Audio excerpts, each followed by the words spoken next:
Akakiiko ka Parliament akavunaanyizibwa ku bitongole bya gavumenti kakunyizza abakungu okuva mu kampuni y'eggwanga evunaanyizibwa ku by'amayumba n'okuzimba giyite National Housing and Construction Company oluvannyuma lw'okukizuula nti baakozesa ensimbi eziwera ddala obukadde 782 ezaalina okuddabiriza ekizimbe kya Crested Towers ne basalawo okuzigaba ng'ensako eri akakiiko akakulira kampuni eno. And can we also know what that money is meant for, the collections from Crested Towers as per your priorities?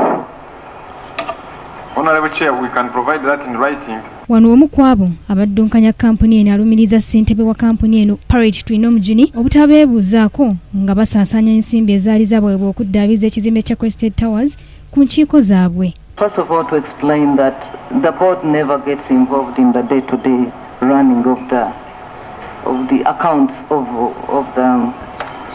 the organization. However, every board meeting they always bring us the accounts, how they have been spent during the quarter, and obviously if we find a mischarge we always point it out, and I believe even the auditor would point it out.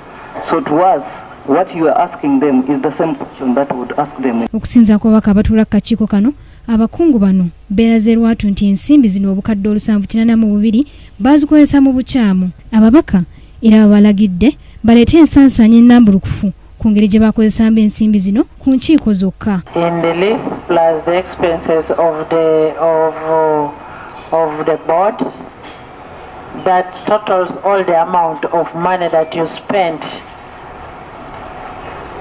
which money should have been used for repair of the Crested Towers.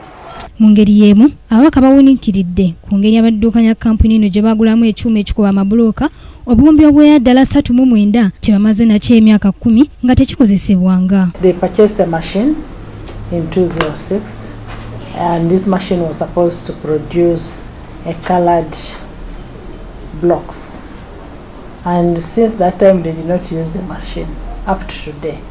The machine is when the depreciation is over. It is in its usefulness is no longer there.